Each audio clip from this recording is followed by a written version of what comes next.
আমার সাথে তার সাথে কথা হয়েছে, কথা হওয়ার পরে আপনার নাম্বারটা দিচ্ছে, আমি লিখে নিচ্ছি এবং তার কাছে তো নাম্বারটা মিলাই ও নিচ্ছি। তাহলে ওনাদেরকে জানান যে আমি ওনাদের নাম্বার তো চট্টগ্রাম। ফোন ঢুকতেছে না এখন, আপনার নাম্বার এই নাম্বার আসার পর আর ফোনই ঢুকতেছে না।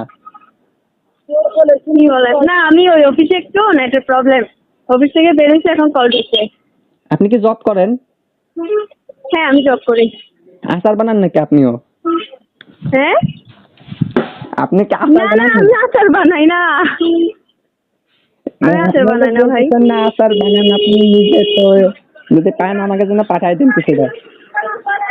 বলতেছি আমি আচার এখানে বাসায় বানাইলে এগুলা খাই, অনলাইনে অর্ডার করে খাই না, এটা বলতেছি।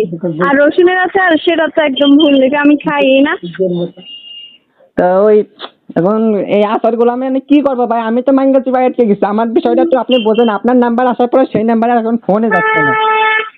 এখন আপনি অর্ডারটা পাইছেন কোথায়? তেজগাঁওতে, আর আমি আছি চট্টগ্রামে, বুঝলেন জিনিসটা এখন কেমনে কি? আমার আমি অর্ডার দিলে আমি তেজগাঁওয়ের ঠিকানা কেন দিব? আমি তেজগাঁও চিনি, আমি চট্টগ্রামের মেয়ে, আমি চট্টগ্রাম যে কোনো স্থান চিনবো, আমি তো তেজগাঁও চিনবো না, আপনাকে ঠিকানায় বা তেজগাঁও কেন দিব? আপু এটা বলেন। এখন আপনি এখন নিজের আমার বিবেক দিকে দিয়ে নিজে চিন্তা করে দেখেন।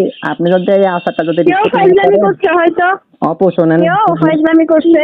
আপনি আমার কথাটা একটু শোনেন আপু প্লিজ। আপু আমি মাইন্ডে চিপা সেন্টার দিতে, আপনি যদি এখন আচারটা যদি রিসিভ না করেন আমার চাকরিটা হয়তো নাও থাকতে পারে, আমি অনেক টানাটানির মধ্যে আছি আপু। আবার বলেন রিসিভ করার কথা। আমি